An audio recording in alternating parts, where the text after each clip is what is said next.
Well, I spent a lot of time in Aden in the past, before the current war, and during and since the current war. And I wanted to tell the story of the people of Aden. I also spent a lot of time with the UAE armed forces on the ground in Yemen. So I wanted to tell their story. So this was a place where I could tell the story of one of my favorite cities and the favorite populations in Aden, but also tell a war story about the UAE military, the way I saw them on the ground.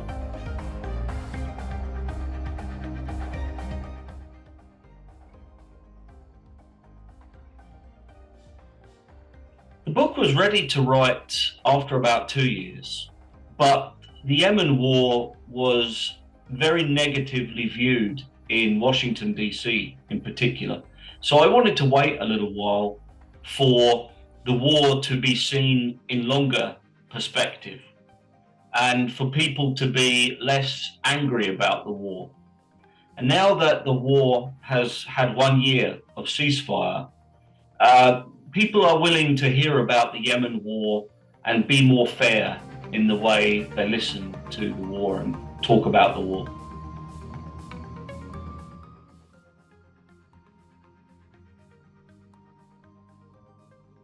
So I spent time on the ground with the Saudi forces, the UAE forces, and the Yemeni forces in Yemen. And I watched the operations of the military forces, both at the headquarters level, but also down at the fighting level on the ground. And so I took my own knowledge from other wars, places like Iraq and Syria, and I went to Yemen, and then I learned about how the Yemen war was happening. And I spoke to many of the soldiers involved, Emirati soldiers, Yemeni soldiers, Saudi soldiers. And this gave me an understanding of the real details of the conflict. And the groups involved were happy to share the details because they knew that I would be fair when I told the story. I was not coming to Yemen to say the war is bad, the war is good. I was a historian trying to protect the story for the future so that future generations of young Yemenis or Emiratis can read about the war.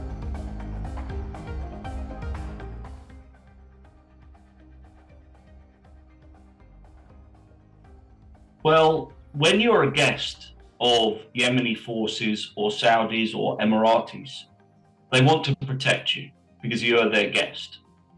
And the responsibility is on them to keep you safe. So I always felt well protected. I knew that everyone with me would protect me with their lives. In a lot of cases, I'm wearing the same kind of body armor as a journalist working in a war zone. And, you know, this is really the main kind of protection, the people you're with and some body armor and some training. And when you put those three things together, you have less risk than a soldier. So anyone who goes into a war zone is a little bit brave, but nobody is as brave as a soldier because the soldier has to go where the fighting is the worst and they cannot just leave. Whereas a writer or a journalist, if it gets too bad, you can leave. So I understand that the risk I took is a risk, but it's not the same risk as a soldier.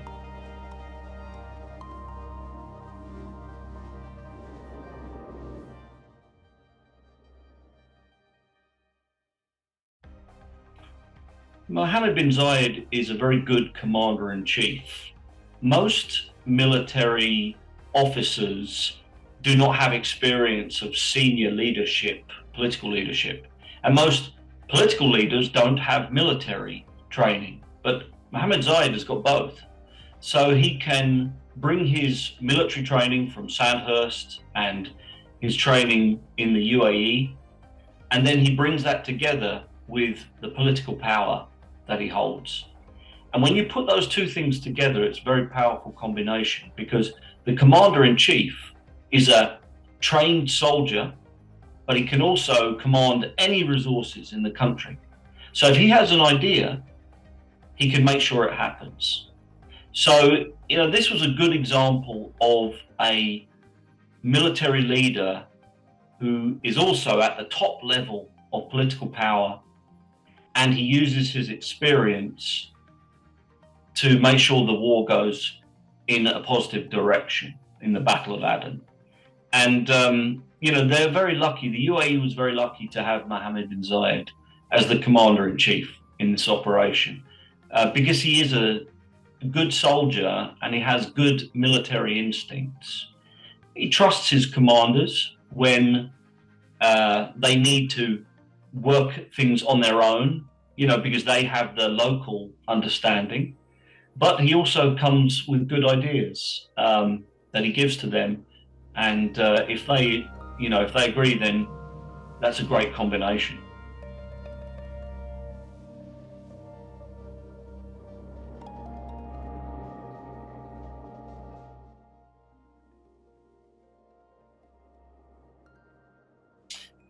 Yeah, so the UAE Armed Forces was very lucky to have had two strong leaders in a row, Sheikh Zayed and then Mohammed bin Zayed. This meant that they had over 10 years, really 20 years, of purchasing the right kind of military equipment. So by the time the Yemen war started, many key systems were in place and ready to go. From the C-17 transport aircraft that could fly tanks all the way from Abu Dhabi to the Red Sea, to Asab or to Aden. They had landing craft that could carry ships, carry tanks and armored equipment across the seas. The kind of F-16 strike aircraft that were in place for the start of the Yemen war. All of these things had been purchased with a lot of thought over the last 10 to 15 years before the war, and they were in place just in time so that the Emirates could use them to win the battles and also to save the lives of their soldiers and of local Yemeni fighters and civilians.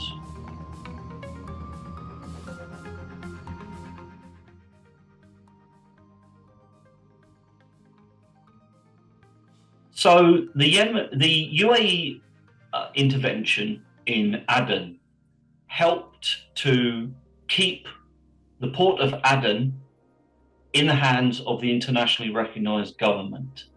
And this meant that southern Yemen stayed out of the hands of the Iran-backed Houthis. If Aden had fallen to the Houthis, then the Bab el-Mandeb would have stayed in the Houthi hands, and the whole Red Sea coast would have been controlled by the Houthis.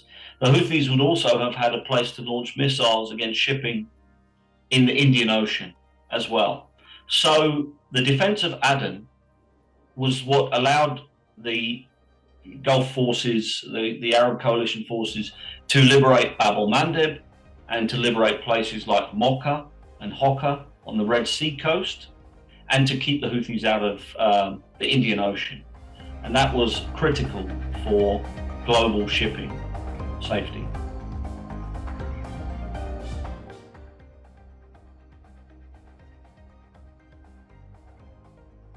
Yes, the United States decided that it did not want to be part of the Yemen war. And what was so impressive about the Arab coalition is that there were, for the first time, without US help, the Arab states got together and deployed forces to a conflict.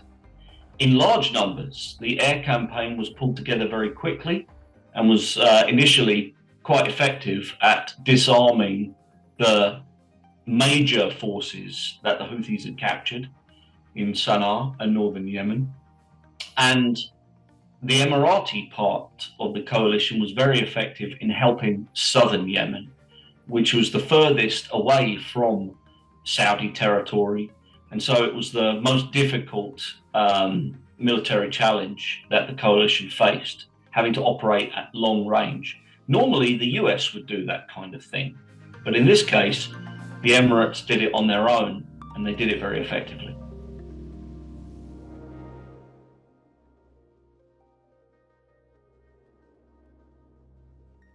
US military history over the last 20 years has shown that even if you have a very strong air force, an air force alone cannot win a war.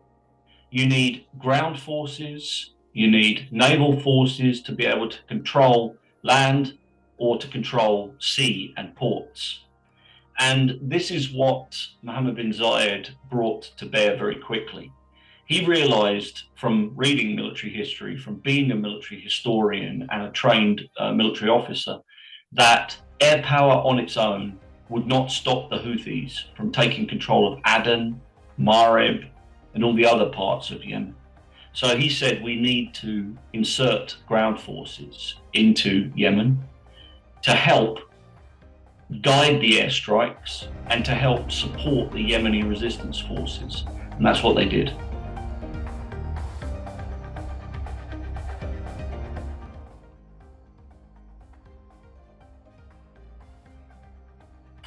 Well, Mohammed bin Zayed and the UAE High Command are very good at accepting risk. In the West, in the US particularly, we can sometimes be scared of taking risks. But the UAE is quite good at assessing the risk. Is this going to work? Is it not going to work? And then committing to the course of action and following it through to the very end. So, you know, it was a risky step to put forces into Yemen. But whenever the UAE was asked, do you want to leave or do you want to increase the amount of forces you have on the ground? They said, we're going to increase the amount of forces on the ground and finish the job.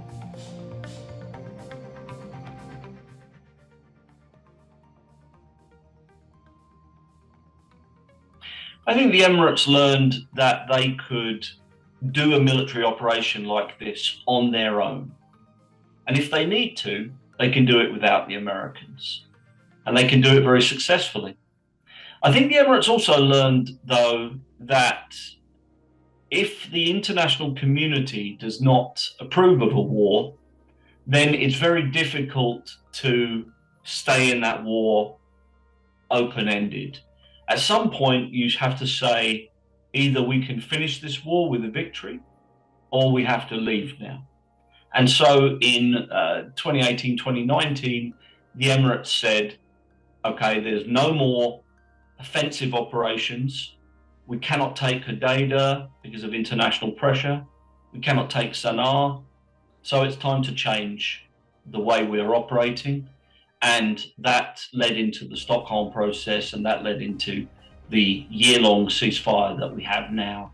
So, yeah, the Emirates learned that at a certain point, if the international community is not willing to support a military solution, then you go with the diplomatic solution instead.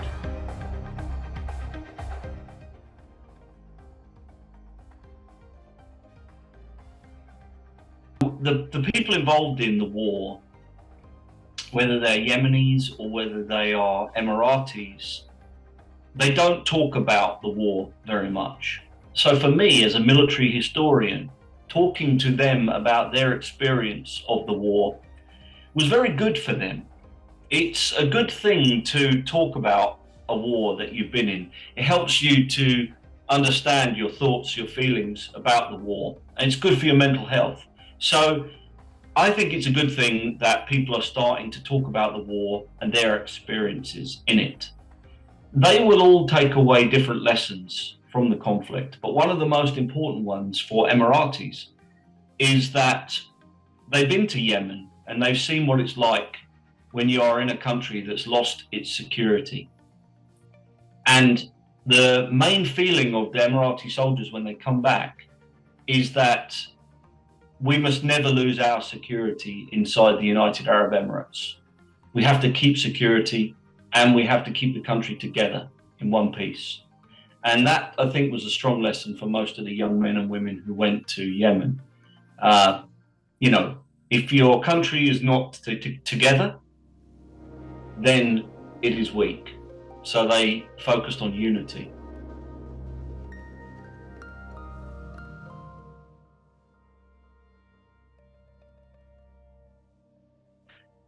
Well, the UAE learned that it could do air, land, and sea operations individually on its own.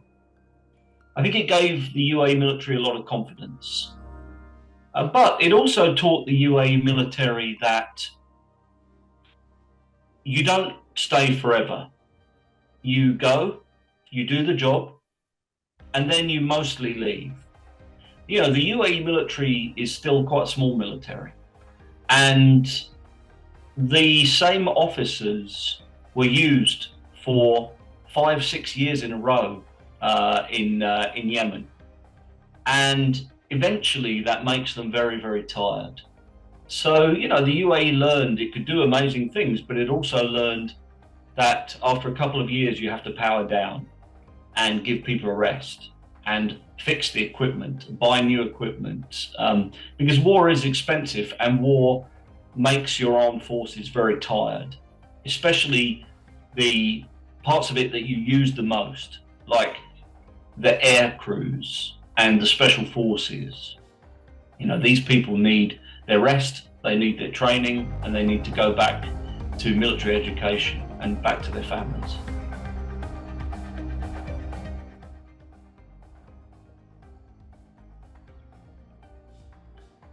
Well, the soldiers of and sailors and airmen of the UAE are quite brave. Many of them had been in other conflicts like Kosovo, Somalia, Afghanistan, but they had never been in a really big war like this, which involved all the modern weapons of warfare: drones, landmines, guided missiles. So this was almost like the same kind of experience that we see in Ukraine at the moment. They were in a very high intensity war in which becoming a casualty was a real possibility. And considering that, the UAE armed forces did very well. They, generally speaking, were not afraid all the time, and they effectively completed their missions. They often lived in Yemen for long periods of time. You know, when a Western soldier goes to Iraq, he goes there for 9 months, let's say. But a lot of UAE soldiers were in Yemen for a lot longer than that. So, you know, I think they had a lot of bravery, and also they stuck with the mission until the mission was complete.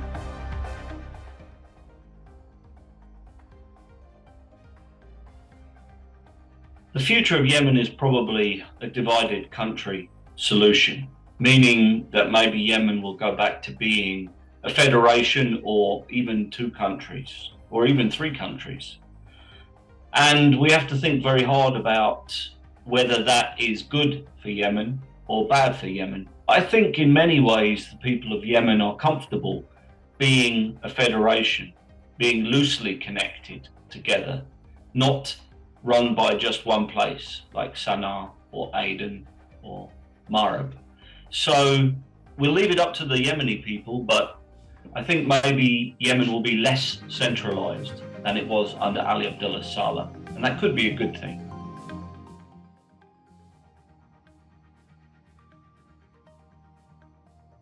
Well, it has to be achieved through a United Nations-backed negotiation process, one where the rights of the different parts of the country are respected by the other parts of the country. Yemen is a place where the different parts of the country have to work together. So some parts of the country have oil and gas, like Marib.